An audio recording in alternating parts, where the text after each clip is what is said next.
Hello guys.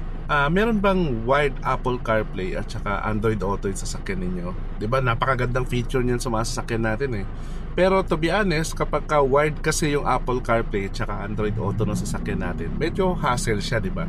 Kailangan mo palagi ikabit yung phone mo sa USB port para lang gumana yung Apple CarPlay at Android Auto. At yung iba, ginagawa nila, bumibili sila o nagpapalit sila ng infotainment display para lang ma-achieve yung mga wireless connection ng Android Auto at Apple CarPlay. Pero expensive yon at saka baka ma-void yung warranty ng sasakyan mo. Tamang-tama itong CarLink Kit Ultra Mini. Ito yung device na tutulong sa atin para gawing wireless yung inyong Apple CarPlay at saka Android Auto na wired. Bluetooth 5.4 to, kaya makakasiguro ka na smooth at saka maganda yung connection ng iyong Bluetooth at Wi-Fi dito sa device na to. So, pakita ko sa inyo kung paano siya gumagana. So, ito siya guys, no. Gagawin nyo lang, ikakabit nyo lang siya dito sa USB port ng inyong wired Apple CarPlay at saka Android Auto. Tapos abangan nyo na siya dito sa inyong device. So, yan. Makikita nyo dyan, naka-display yung connection instruction niya. So, i-connect natin yung ating phone sa kanyang Bluetooth device. So, tingnan natin.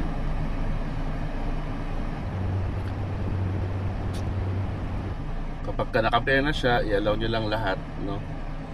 Yan, tira nyo. Tapos papasok na siya, o diba? Napaka seamless nung ating connection. Baka maano tayo. So yun na siya. So connected na yun sa ating phone at automatic na nag-play na yung ating Spotify sa kanya. So same lang din siya. Kung gusto mag Google Maps, so nare-retain niya yung mga touchscreen functionalities. Para ka lang din naka-stack na Android Auto tsaka Apple CarPlay, except para lang siya ngayon na naka-wireless ngayon. So yun, napakalaking tulong talaga nito, no? Small but terrible device, no? Ang galing kasi tinadala niya talaga to next level ang iyong wired Apple CarPlay at saka Android Auto. So kung gusto niyo mabili tong CarLink Kit Ultra Mini, click nyo na yung link sa description or yung nakatag na product sa video na to. So yun lang. Salamat guys for watching.